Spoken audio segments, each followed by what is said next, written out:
call the entire game, whether it's a charge or a block or a deflection that was wrong, or a foul that should have been called that wasn't called, or vice versa.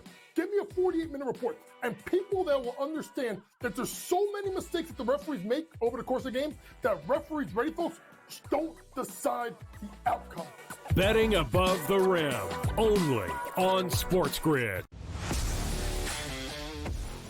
How fragile are these guys? It's amazing. They're supposed to be the greatest athletes in the world, and yet they can't walk and chew gum at the same time without getting hurt, for goodness sakes.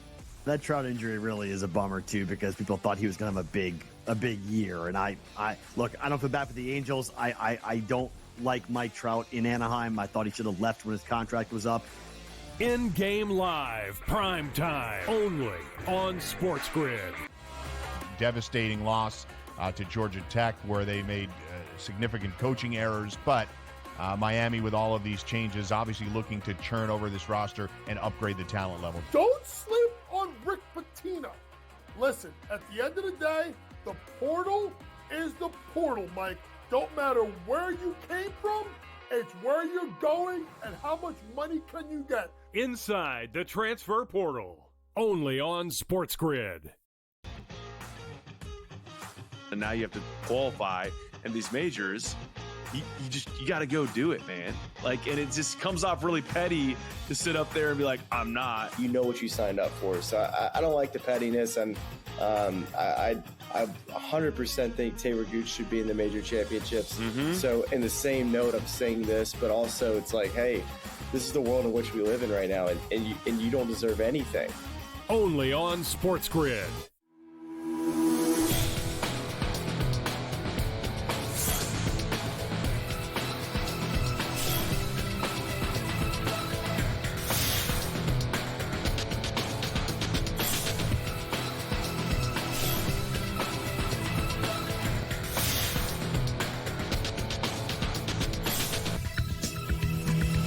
Good morning. Welcome to NewsWire on SportsGrid, as we've got a fun show planned for you today. The PGA Championship is underway. We'll give you a leaderboard update with about half of the field teeing off right now. In addition, a preview of the games coming up this weekend in the National Basketball Association, some hockey to preview as well. Of course, a guest contributor, as always, from Legal Sports Report, and the founder of Barvanna Network is joining us later in the program, too, to go over some potential trivia that you may be interested in. So that and a whole lot more, including the SportsGrid sound-off on this edition of the show. But we begin with the PGA Championship. As I mentioned, about half the field starting to tee off this morning. And as we begin, Xander Schauffele is the leader right now. Wow, 5 under par, coming out on fire right out of the gate. Unfortunately, a poor performance thus far for the hero of last year's PGA Championship, Michael Block. The PGA Tour professional is now 5 under par. You may remember his name last year, finished in the top 15. Also, Tiger Woods, through 7 holes, is 1 over par. Luke Donald, 2 under. Lucas Herbert, 2 under. We'll update you on the leaderboard throughout the show. In the NBA last night, another upset in the Mavericks-Thunder series, as this game goes back and forth, and the series goes back and forth. This time it's Dallas going on the road and beating the Oklahoma City Thunder. Final 104-92 last night. Triple-double for Luka Doncic, 31 points, 11 rebounds, 10 rebounds, and 11 assists. Of course, the total last night was 213, so this goes under the total. The Mavericks win outright, so they naturally cover the spread and get the money line for you as well. A back-and-forth series it has been, with Dallas having an opportunity to close out the series in the next game, but it was the block, as you can see, of Luka in the 30-point triple-double was huge against Shai Gilgeous-Alexander, and everyone talking about that on social media today. Luka talked about the block last night. Yeah, you obviously 30-point triple-double, shot the ball well, but how satisfying was it for you to seal this with that block and transition? A bit. Next year, all NBA defensive team. No, it was, like kind of, the ball escaped a little bit for him, so that's why I got the block.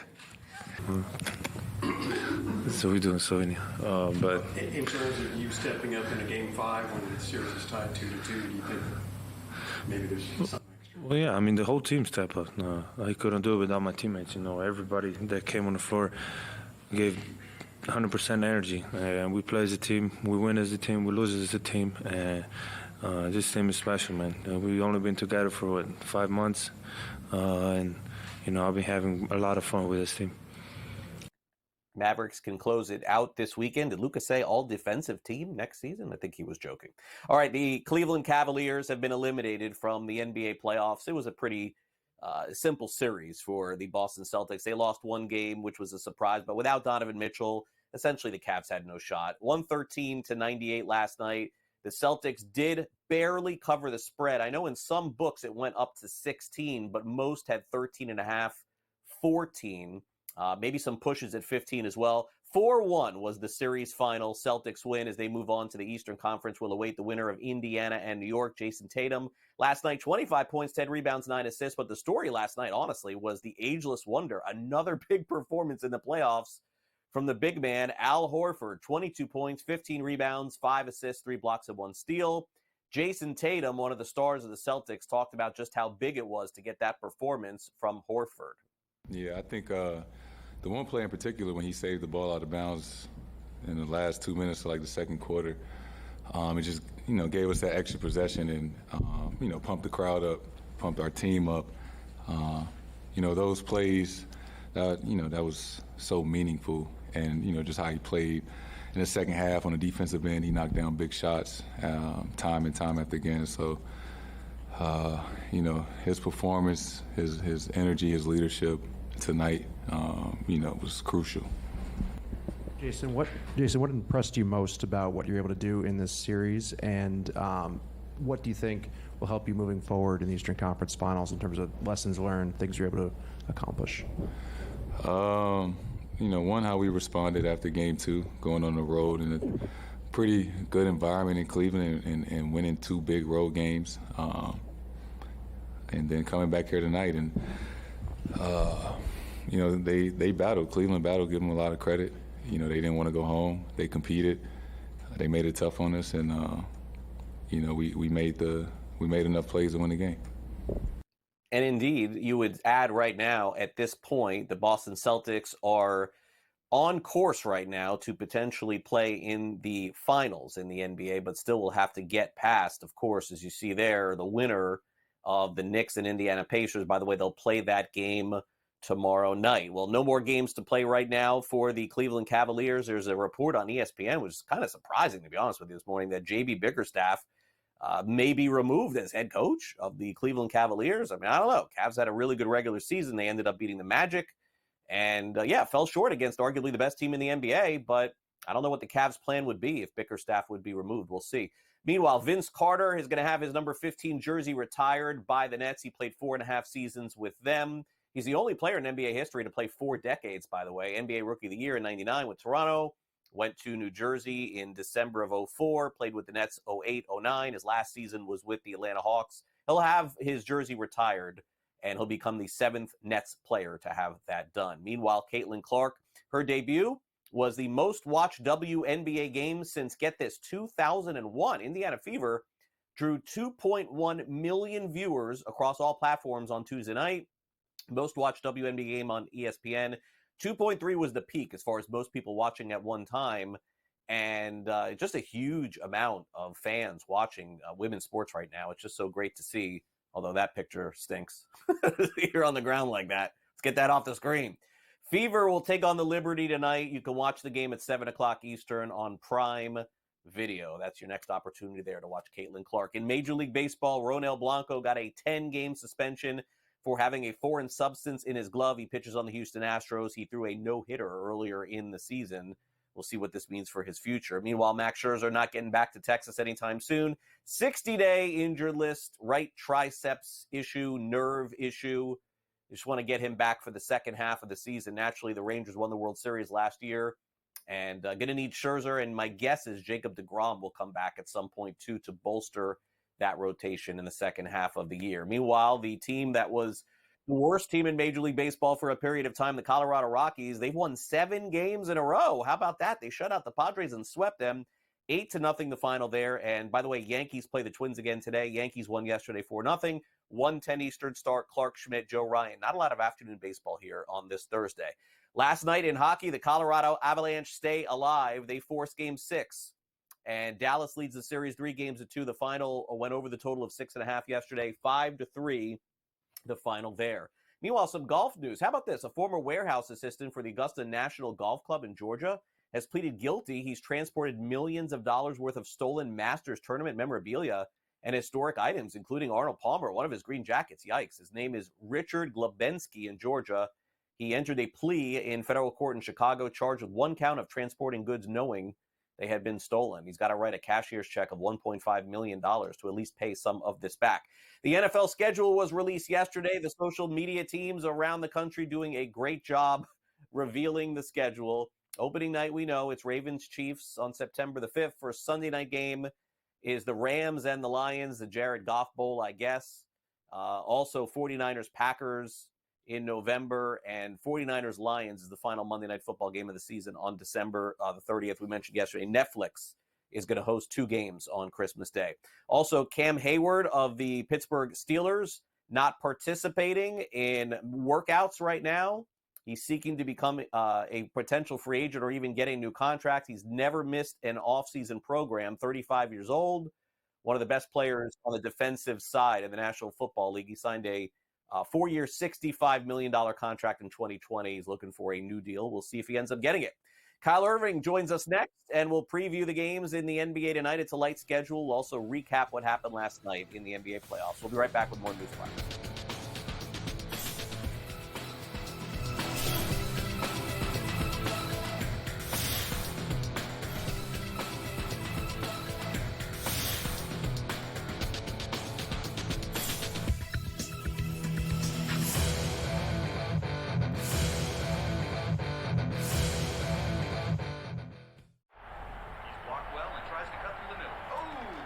Your gut says Miami is going to win, and you should take the over.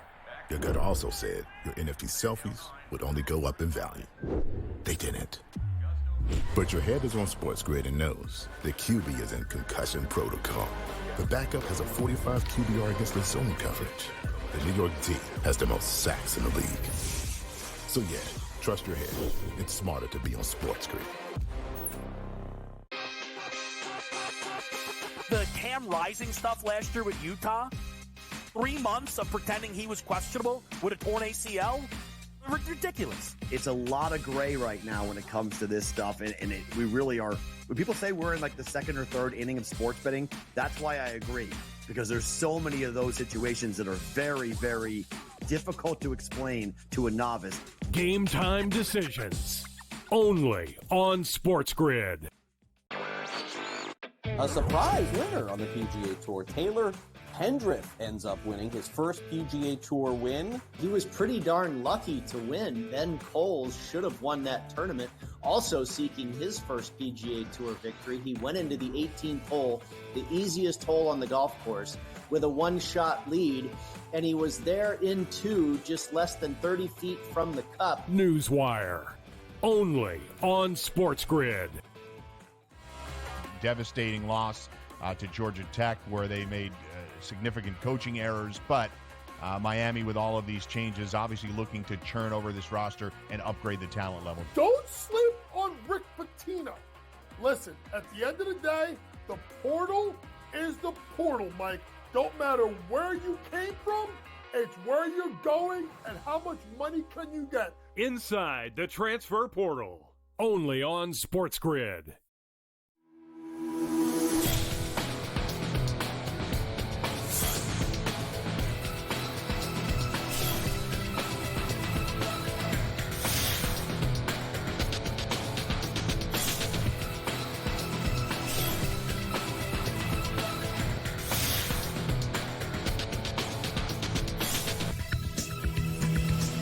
Welcome back to NewsWire on SportsGrid. Just one game tonight in the National Basketball Association. These series are coming to an end, which means sometimes it's going to be one game a night, and here we are. Tonight is that night. Kyle Irving joins us, so we'll recap what happened last night in the NBA and get a preview and see if we have a position on tonight's game. Hey, Kyle, great to have you back. And, you know, naturally the NBA cycle coming to the end here as we get toward the Eastern Conference, Western Conference Finals. A lot of intrigue, I still think, left naturally, and some NBA draft intrigue as well. But you know when this starts happening, it's the race to the end of the season. It feels like we're getting closer. We are getting closer. I mean, we already have one series down, 3 to go, and these series were tied at 2-2, but it's starting to feel like we are seeing each series sway in a certain direction. So, I'm really looking forward to seeing what we get out of the Western Conference Finals. And then I'm very curious to see who makes it out of that Eastern Conference Finals series as well, to see who can give the Celtics a tough test. But like you said, we're getting down to the end of it. Only one game a night. It's a tough time of the year. Yeah, it is. All right, so let's go back first and look at last night. Look, I think the Mavericks are going to win this series now against Oklahoma City. This was just a huge win last night to go on the road and win. Meanwhile, Dallas has lost at home outright to OKC. OKC has lost outright a couple of times in this series. So I guess we shouldn't say that the series is over. I mean, it certainly could go back to Dallas and OKC could win the next game very easily. But, I mean, I just don't see Dallas losing twice now. I think that's kind of the position that I would take because – I mean, if there's one, I mean, Jokic, it seems like Denver does need him to play really well, but I don't think that there's another team that's left in the NBA that's more reliant on Luka like Dallas is. Yeah, I think Dallas really figured something out last night defensively. They were switching up looks, man and zone, making sure that Shai Gilgeous-Alexander was seeing 3 bodies every single time that he drove the lane. And they were really determined to make somebody else on Oklahoma City beat them. And the Thunder have not shot the 3 ball all that well lately in this series, and Dallas's defense deserves a lot of the credit for that. Their 2 big guys, Daniel Gafford and Derek Lively, have done a great job of keeping Shai out of the paint and making life difficult for him when he does get into the paint. Their Oklahoma City's 3-point shooters just haven't been knocking down those shots to get any relief off of Shai. So as Dallas starts to figure something out defensively, which hadn't necessarily been their identity all year, like you said, very reliant on Luka, Kyrie, guys like PJ Washington knocking down shots after the trade deadline. It feels like they are starting to find an identity on the defensive end, and that's a really scary sight for Oklahoma City because as the series goes back to Dallas, the Thunder, that young Thunder team, they stole that Game 4 in Dallas. That was a really impressive win, but I don't know if they have that in them again in this next game, especially with the way that Dallas looks defensively. So I'm with you, Craig. I'm kind of thinking that the Mavericks might wrap this up in 6 games. Yeah, or 7. Again, they only have to win one of the next 2. Meanwhile, the Boston Celtics, with that win last night, now get to rest regardless. They're going to get at least, it seems like, 3 days rest. It could get a lot more than that depending on what happens tomorrow night. But they took care of Cleveland last night, 113-98. They win the series in 5. I'm seeing these reports about maybe a new coach in Cleveland, which is sort of stunning. I mean, they made the playoffs, won the first round, played well in 2 games at least against Boston. Well, the Celtics, Kyle, as you sort of alluded to right now, it looks like they're the best team in the NBA. I think most people are hoping to get a Boston-Denver final. I don't know that we will. You never know. But the Celtics dominated the series pretty much from start to finish. Maybe it's a little unfair without Mitchell to think that Cleveland had a chance. Yeah, I mean, I agree with you. I thought that JB Bickerstaff did as good of a job as he possibly could with the roster that he had available in the series. But at the end of the day, the Celtics were just the better team. And, they've had a couple stinkers. They had the Game 2 against the Heat. They had the Game 2 against the Cavaliers. But all in all, it feels like this team is almost being graded a little tough just based on how successful they were in the regular season. I mean, they have the best record in the playoffs. They have the best average margin of victory in the playoffs. They have the highest point differential in the playoffs. Highest net rating in the playoffs. They've won games by 30 points. They've won 3 games by 20 points, 3 games by at least 10 points. So, even though it doesn't necessarily look pretty from the first to the third quarter, the end result is what it is. And you don't have to cover a spread to win the championship. So, right now the Celtics are looking like the favorite to win the title for sure. Yeah, and their odds have significantly changed in terms of where they're favored. We'll get to that in a minute. Tonight, the Nuggets take on the Minnesota Timberwolves. And Denver's won really in the series as dominant as they could possibly have been over the last 5-6 days. They've won 3 in a row. Minnesota is favored tonight to win. They're 2.5-point favorites, total 204.5. But it certainly feels like Denver has completely righted the ship here. Do you think, Kyle, that Minnesota can put their best effort together? Because they're going to need it to beat Denver tonight and keep the series going. Craig, I wish I could say that I thought Anthony Edwards had another masterful performance in him to knock off the Nuggets, but it just feels like Nikola Jokic has hit a completely different gear after losing those first 2 games. I mean, what he did the other night against Rudy Gobert, and that's nothing against Rudy Gobert. I thought Gobert actually played really solid defense on a lot of those possessions, but a lot of the times with Jokic, you just can't do anything. If you double him, he finds the open man. If you don't double him, he finds a way to score. He was even knocking down his 3-point shot the other night, which he doesn't take a ton of threes. I thought Jokic was, masterful. I thought he has been reasserted himself as the best player in the world. Not that he ever lost that title, but, after those first 2 games, he was looking a little shaky and got right back to, showing everybody why he's the best player in the world. And I actually think that Denver wins this game outright tonight and gets that series over with. Yeah, plus 114 on the money line. By the way, the big jump on the FanDuel Sportsbook in the past week has been Denver moving back up now to plus 270 to win the NBA championship. After last night, the Mavericks have moved up into the top 3, of course. They are 8-1 now to win the title, and then everybody else is basically a long shot. So, Kyle, I guess we could play the same game we played last week. If you can't take Boston, who else would you take? Last week I said Denver, and that's actually looking pretty good right now because they were at plus 1,800, I think, when I said that. But, it feels like if you're looking for a longer money play, maybe you look to a team like Oklahoma City who could maybe, come back from down 3-2 and then find a way to win the series and then find a way to beat Denver. But, to me, it does feel like we are back on course to see a collision course between Boston and Denver in the NBA Finals. So if it's not going to be the Celtics, then maybe it's still the Nuggets. Yeah, no, I think definitely Denver was the value there last week, and I wonder how far that will go. And to see if they end up taking care of the series tonight, they ain't going to be plus 270. If they win that one tonight, they're going to be down to plus 200. That's pretty much a guarantee. Kyle, great stuff as always. Thanks for coming on. Thank you so much, Craig. Thanks for having me. All right, a PGA Championship update coming up next. We'll also discuss the latest on Bronny James and his future in the NBA. Don't go away.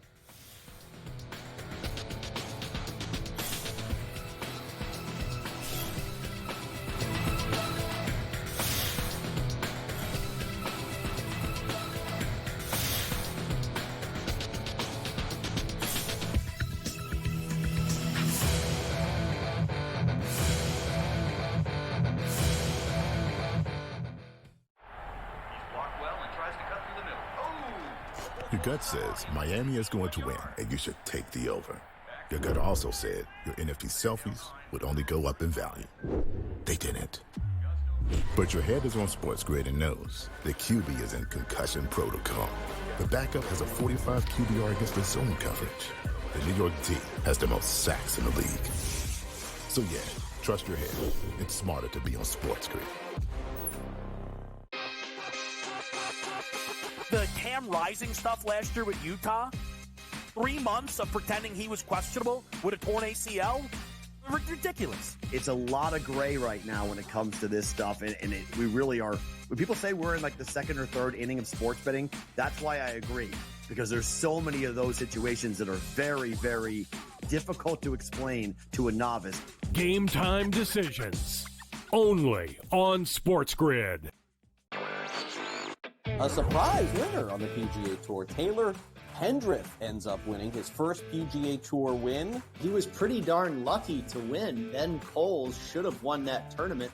Also seeking his first PGA Tour victory, he went into the 18th hole, the easiest hole on the golf course, with a one-shot lead, and he was there in 2, just less than 30 feet from the cup. NewsWire, only on SportsGrid. Devastating loss to Georgia Tech, where they made significant coaching errors. But Miami, with all of these changes, obviously looking to churn over this roster and upgrade the talent level. Don't sleep on Rick Pitino. Listen, at the end of the day, the portal is the portal, Mike. Don't matter where you came from, it's where you're going and how much money can you get. Inside the transfer portal, only on SportsGrid.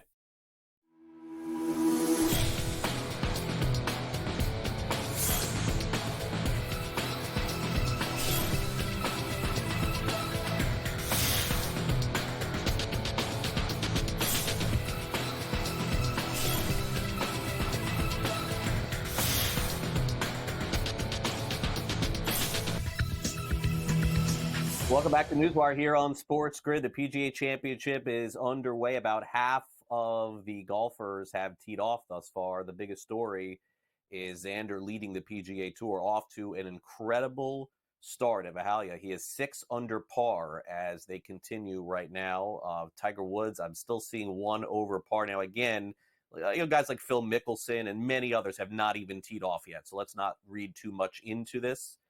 But naturally, anybody who starts off the day 6 under par has an excellent chance to at least get into the top 10 or top 20 going into the weekend. So naturally, on tomorrow's show, we'll update that for you as well.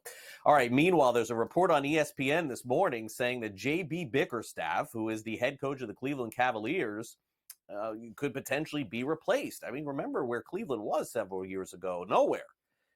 The Cavs this season had a good regular season, made the playoffs, won a first-round series, although it did take 7 games against the Orlando Magic, and, hey, took the Boston Celtics to 5 games, a couple of them without Donovan Mitchell. So Bickerstaff, of course, is feeling like he had a good season and says that he still would like to remain the head coach, and talked about the place in Cleveland, which is where he wants to be.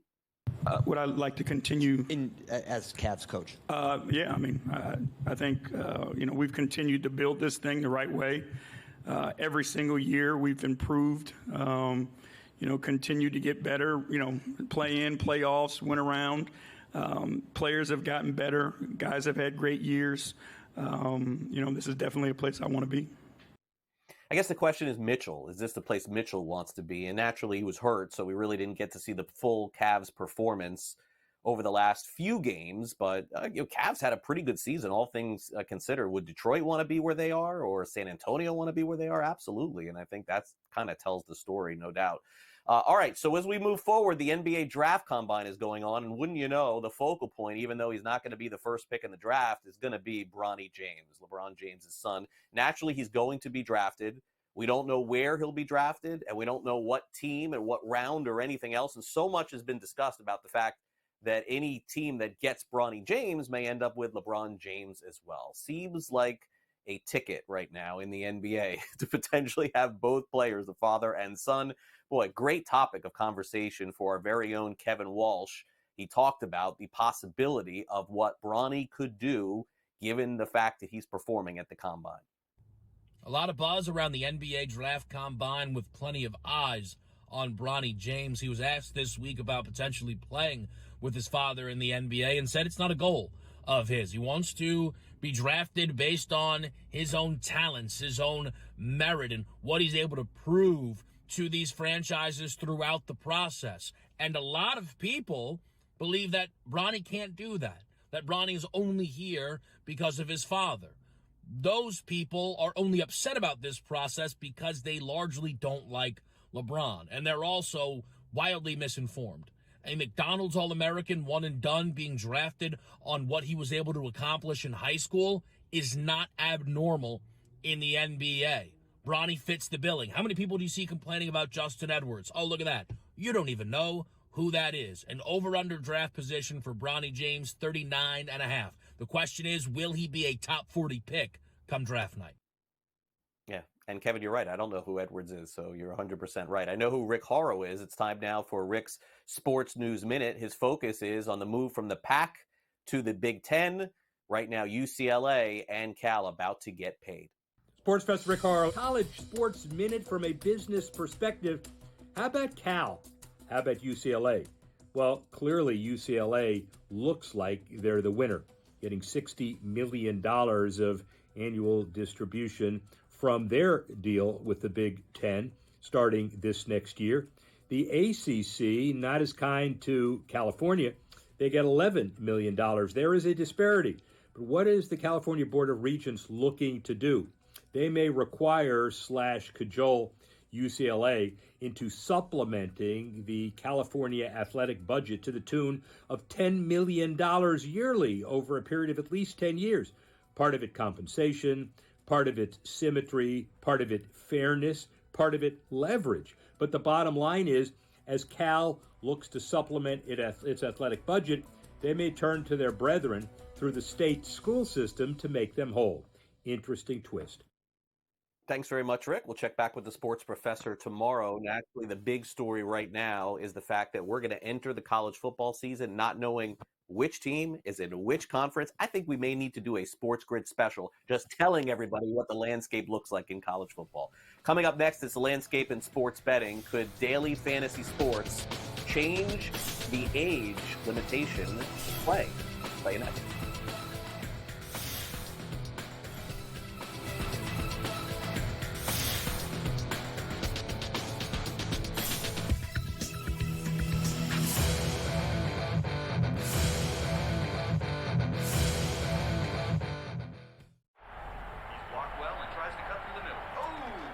Your gut says Miami is going to win, and you should take the over. Your gut also said your NFT selfies would only go up in value. They didn't. But your head is on SportsGrid and knows the QB is in concussion protocol. The backup has a 45 QBR against the zone coverage. The New York D has the most sacks in the league.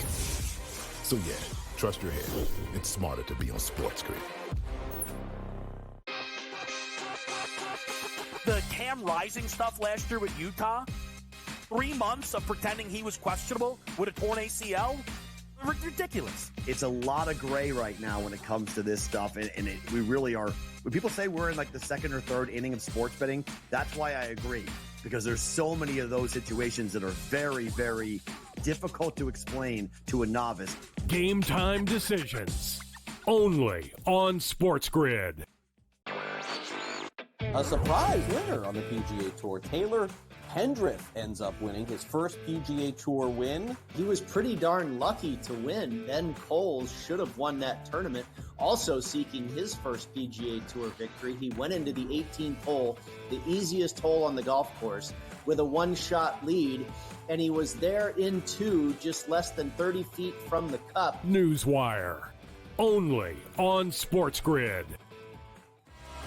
Devastating loss to Georgia Tech, where they made significant coaching errors, but Miami, with all of these changes, obviously looking to churn over this roster and upgrade the talent level. Don't sleep on Rick Pitino. Listen, at the end of the day, the portal is the portal, Mike. Don't matter where you came from, it's where you're going and how much money can you get. Inside the transfer portal, only on SportsGrid.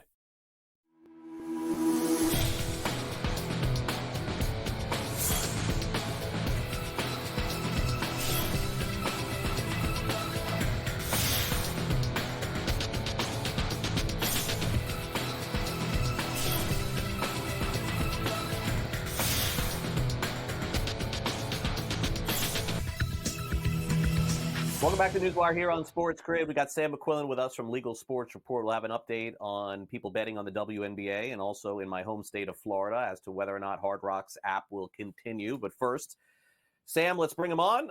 Let's talk about New York here a little bit, as if it isn't enough that New York gets 50% of all the tax revenue that is coming in.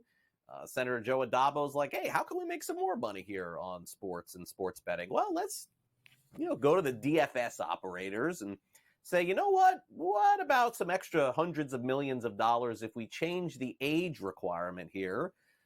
My gosh. Is this greed at this point? I mean, come on. So they go down. They're trying to go down here from 21 years old to 18 years old. Can you imagine, Sam, how many kids are going to be playing daily fantasy at 18? I would imagine that number will grow exponentially.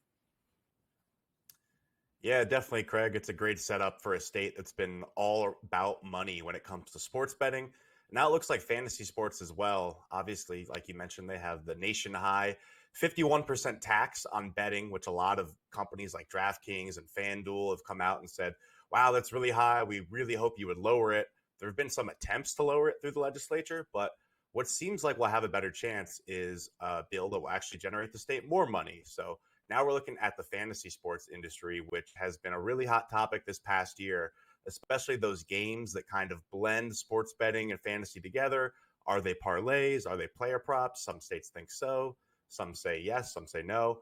But in New York, they're trying to lower the age, like you said, from 21 to 18 to play those games in an effort they think will generate the state $150 million more dollars in revenue a year. Now, when I first came across this, I was kind of wondering how lowering the age would generate that much more money.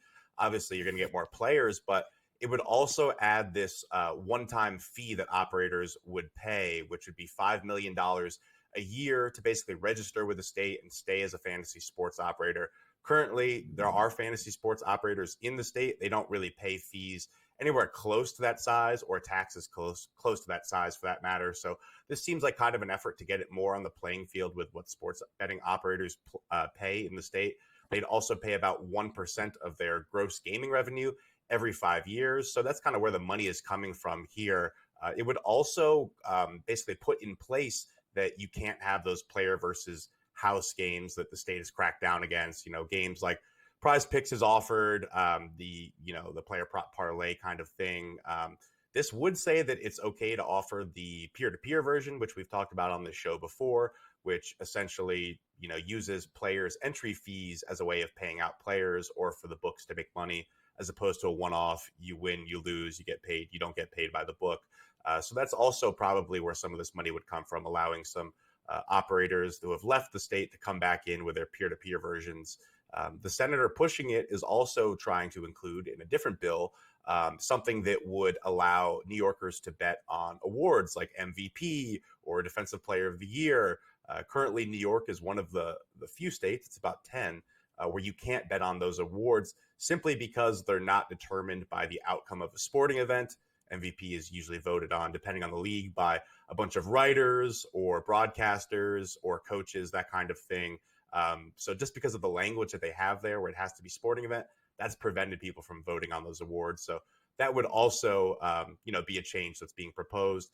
The senator who's pushing it has been less than optimistic about the chances in the legislature. There's only about 2 weeks left. It's a lot harder to change things after you pass them, but he says he just wants to make the product better for New Yorkers going forward. So even if this doesn't get past this session, maybe we'll see it carry over next year and eventually get over the line.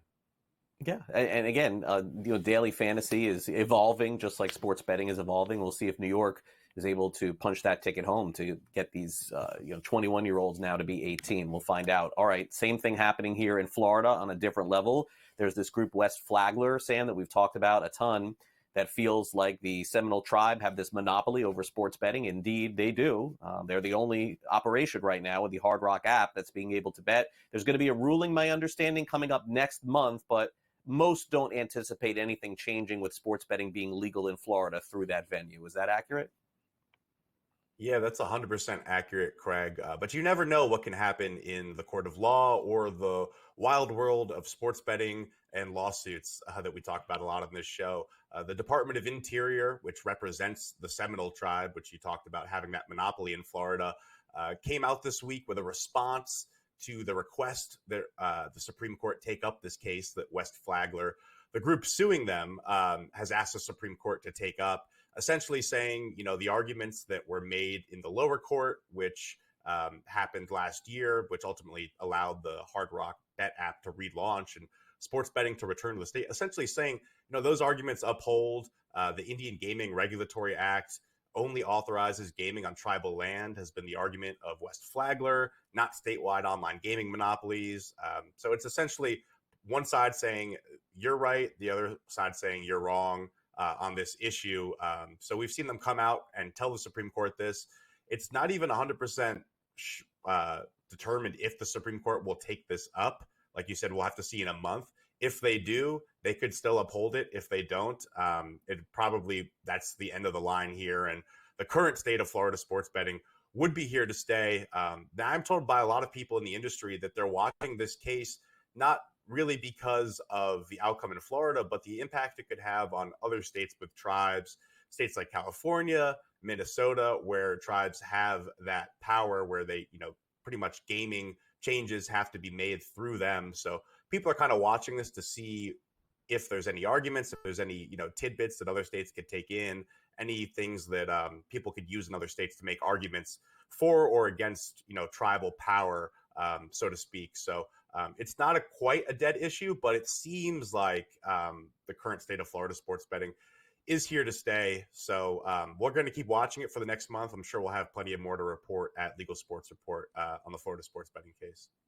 Yeah, we'll find out next month if it ends up changing at all. And the one thing that we know has changed in sports betting is the interest level in the WNBA. Caitlin Clark made her debut. What an incredible start to her debut from a sports betting perspective. I mean, Sam, you couldn't have asked for more. She landed almost right on the number as far as what FanDuel set their line at as far as her total amount of points in Game 1. She'll play Game 2 tonight. And sports betting and sportsbook operators are probably, I'm going to guess, see more action than they ever have before. Yeah, while fans of hers and fans of women's basketball might not have been as happy with her performance, certainly bettors weren't. To your point, books were very, very happy. They had her point total at 20.5. She landed right at 20, kind of struggling in her pro debut. And it was no surprise that she was the most popular player prop bet in the WNBA during her debut. It was actually the Connecticut Sun's first sold out crowd in 20 years. So she's attracted a ton of attention at the books and in the stands, but it was also the first time in the middle of the NBA playoffs that you had a female basketball player be the most popular prop bet across the NBA or the WNBA. I've never seen that before. So she continues to kind of break records, generating betting interest like that. So she's going to be the most popular bet again tonight. I would be surprised if she wasn't across both leagues. Already we're seeing 99% of the bets coming in on the over for her points. And, you know, the interest she's generated in women's basketball has just been crazy, carrying over from college and the WNBA draft, which saw over 322 times more money bet on it than last year. And betting on the WNBA is already up 350% year over year. You mentioned the draft earlier. I would be shocked if there wasn't more betting on the WNBA draft than the NBA draft, with how little buzz there is this year. So it's quite an interesting story. Yeah, I mean, most of the buzz is not surrounding the top 5 or top 10 picks in the NBA draft. It's around this kid, Bronny James. I'm sure you've heard of him. All right, Sam, thanks for coming on the show. Always appreciate it. We'll talk again next week. Yep, thanks a lot, Craig. Have a good one. All right, coming up next, we've got Sean Riley joining us. He's the founder of Barvanna Network. You may not be familiar with Barvanna off the tongue, but I am telling you now, stay tuned because, folks, we all love trivia, and that's what this is about. So stay on the grid. We'll have it next.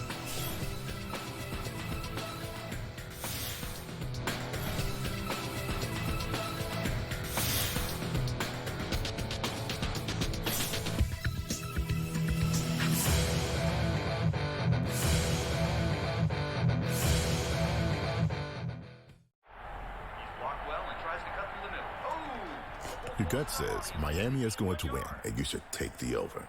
Your gut also said your NFT selfies would only go up in value. They didn't. But your head is on SportsGrid and knows the QB is in concussion protocol. The backup has a 45 QBR against the zone coverage. The New York D has the most sacks in the league. So yeah, trust your head. It's smarter to be on SportsGrid. The Cam Rising stuff last year with Utah, 3 months of pretending he was questionable with a torn ACL, ridiculous. It's a lot of gray right now when it comes to this stuff, and we really are. When people say we're in like the second or third inning of sports betting, that's why I agree, because there's so many of those situations that are very, very difficult to explain to a novice. Game time decisions, only on SportsGrid.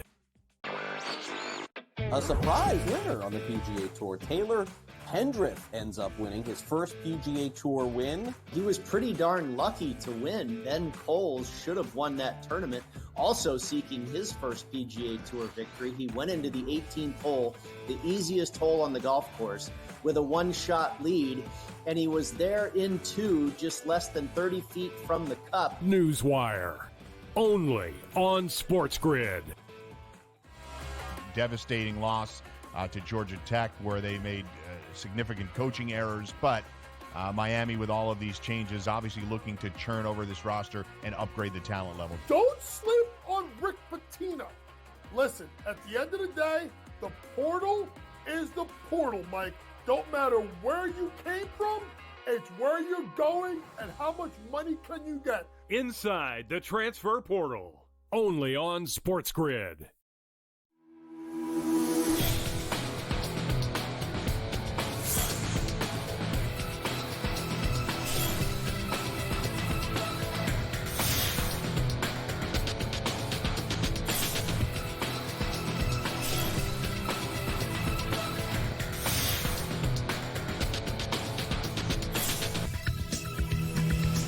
Welcome back to NewsWire here on SportsGrid. All right, so if you've ever been to a bar or a restaurant and you've noticed people playing trivia before, you may not have participated in it, but I'm sure you've seen it somewhere before.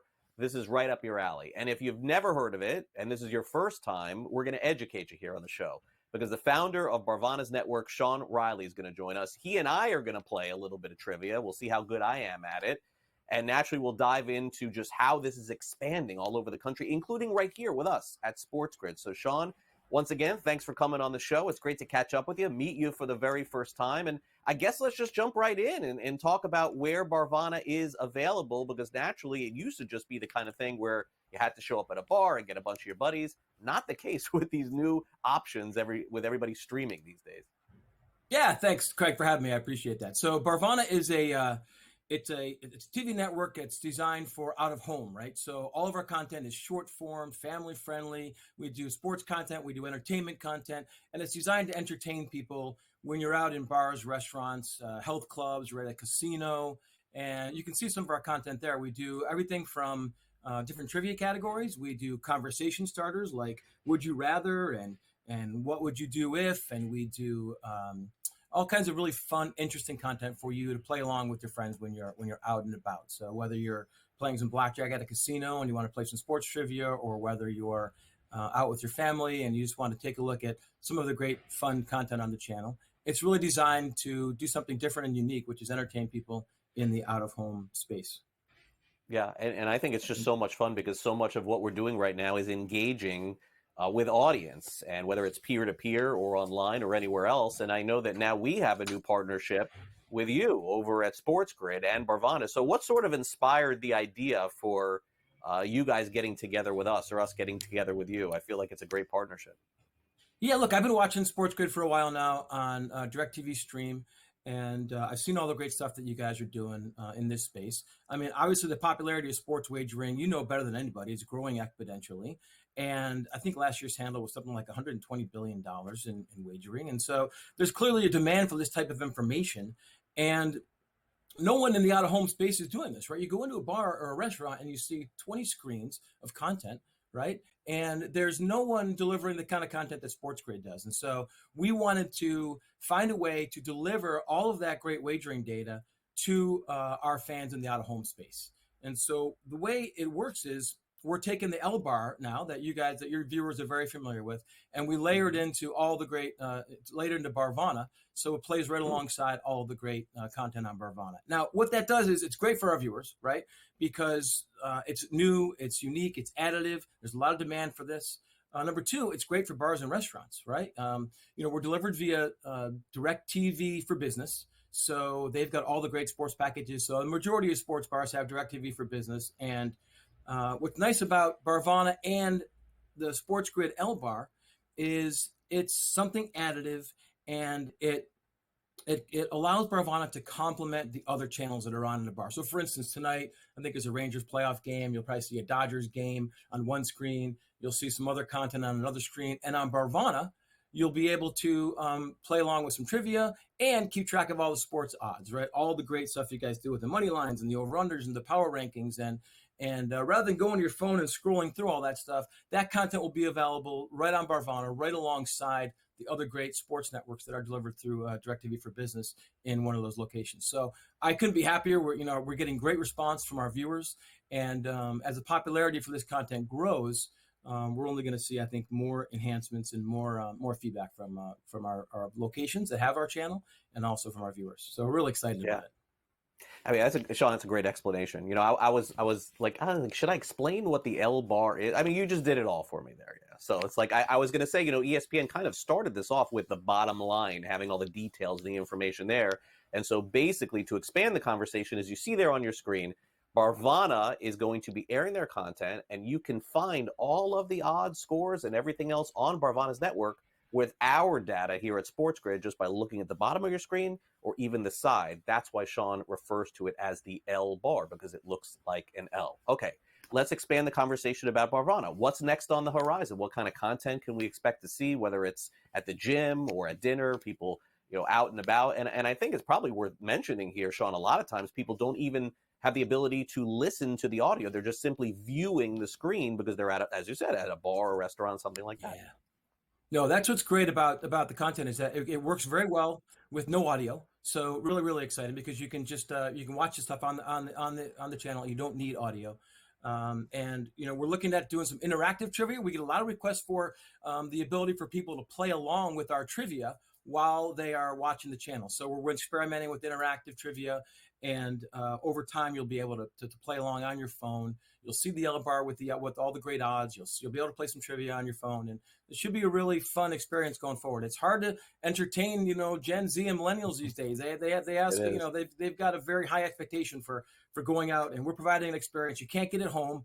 And we're really excited about what we're doing and having a really good time doing it. Sean, hit me with a trivia question before we go. Let me see if I can play. All right. Well, why don't we put up a trivia question real quick? Since it's an Olympic year, we'll start with Olympics trivia. All right. So trivia question number 1. This is the kind of stuff. We're running a lot of Olympics trivia right now on Barvanna because the Olympics are coming up. So which of these sports is going to make its debut at the 2024 Olympic Games in Paris, Craig? What do you think? Pickleball is pretty popular. I mean, it seems easy for me. I mean, I don't know. By the way, I have no idea. I didn't get the answers before, just to be clear. I'm going to guess pickleball. That would be my answer. I see, one of them just dropped off. It's not going to be breakdancing. That would have been in the 80s, right? Yeah, you would think that, right? So actually they're calling it breaking, believe it or not. Yeah, man. So I'm looking forward to seeing some of the exotic bets that Vegas odds makers put against that. So yeah, and the USA's got a favorite. All right. So check this out. This is another. Yeah. Mm-hmm. Yeah, let's do another one. This is the kind of content we do. We call it. This is our classic. What are we going to do? We're going to do some Would You Rather. I think Would You Rather will be fun. So, go ahead. Oh, here's some classic rock. Which of these is the all-time best-selling? Oh, well, now we're going to do Would You Rather, even better. Check this out. What would you rather do? Attend the Super Bowl with Pharrell, or would you rather watch a UFC fight with Conor McGregor? Both of them seem trouble to me, Craig. Super Bowl. Definitely the Super Bowl. That would be my choice. I'd like to party with Conor McGregor for sure. No question about it. So, yeah. Thanks for having me. I don't know if Craig. I'd survive. See you, Sean. Thanks for coming by. Thanks.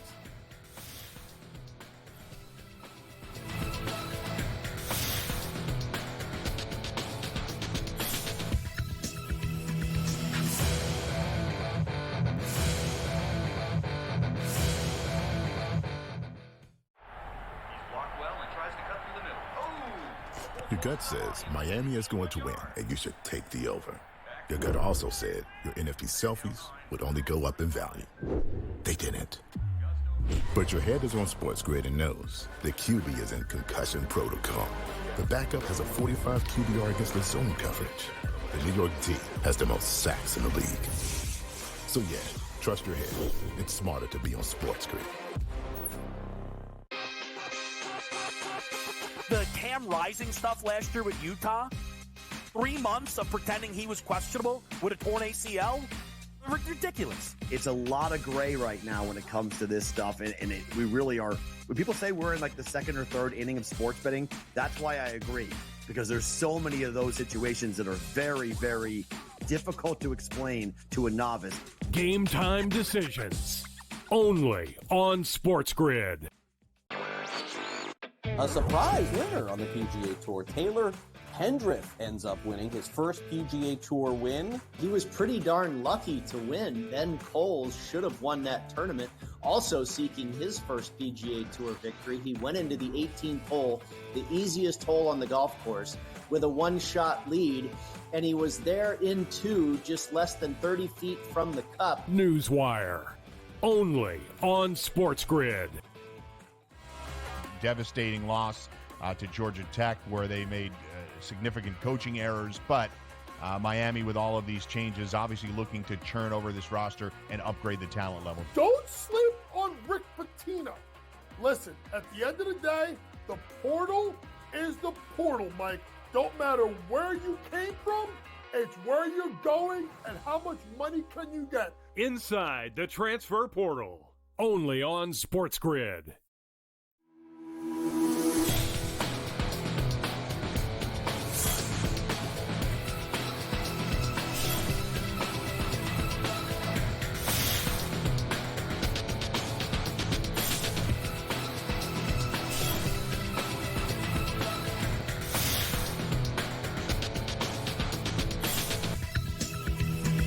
Welcome back to NewsWire here on SportsGrid. As we mentioned, the PGA Championship is currently underway. We'll have updates on that coming up for you at 3 o'clock Eastern on Pharrell Coast to Coast. By the way, a lot of golf, part of the subject as we end our show today. It's time for some last licks.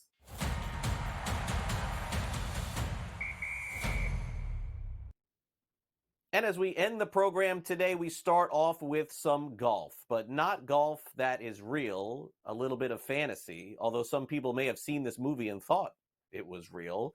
That, of course, is Happy Gilmore. Folks, it's official. Although it was rumored over the last couple of months there would be a Happy Gilmore Part 2, indeed there will. And Adam Sandler and Netflix made the announcement official as the popular movie starring Adam Sandler and the late Carl Weathers is coming back once again to Netflix. Now, you could make the case that this was one of the most popular golf comedies of all time. Now, I'm still partial to Caddyshack, but if there was a number 2, I don't think any doubt people would say that Happy Gilmore was the second best. I guess we'll find out exactly what happens, because remember, this movie came out, I believe, if I'm not mistaken, about 20 years ago. So what is old is new again. By the way, the one movie that I would say that has not been redone, that I'm just waiting for to make this announcement for, is Back to the Future, right? Like, eventually they're going to do that movie again. But Happy Gilmore, one of Adam Sandler's best movies. Some people think it was his best movie ever. And because of his partnership with Netflix, it looks like that's going to be where it will air. Streaming on Netflix, Happy Gilmore is coming back again. Meanwhile, there is another golf series set to debut, and it will be starring Will Ferrell. And it's his first ever scripted comedy series. He'll play a fictional golf legend in a 10-episode comedy, which he created with Rama Youssef and Josh Rabinowitz. It's executive produced by Ryan Johnson, who, of course, is the director of Knives Out and one of the Star Wars movies as well.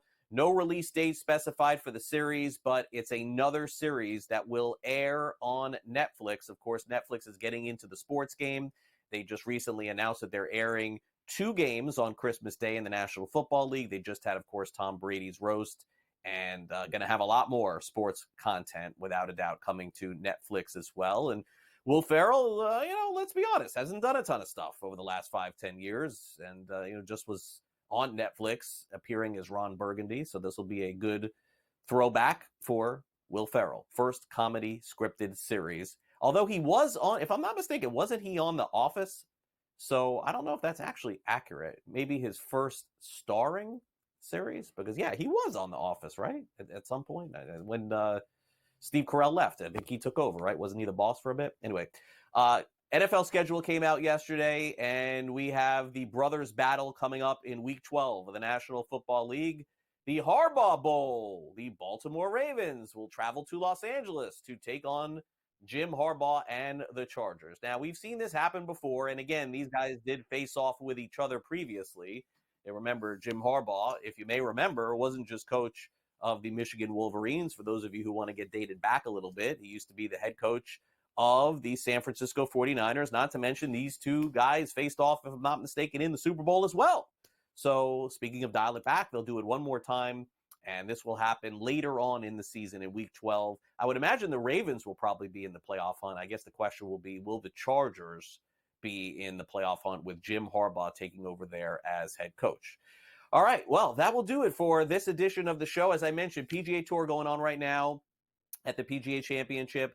So we'll keep an eye on that for you. And just a quick programming note for tomorrow's show. We're going to have former NFL Pro Bowler Sean Merriman on the show tomorrow to talk about his brand new network. So make sure you stay tuned to that. I will be off tomorrow, as Mike Blewett will be hosting for me. My daughter is graduating from high school. So her high school graduation is tomorrow morning, and I will be attending that.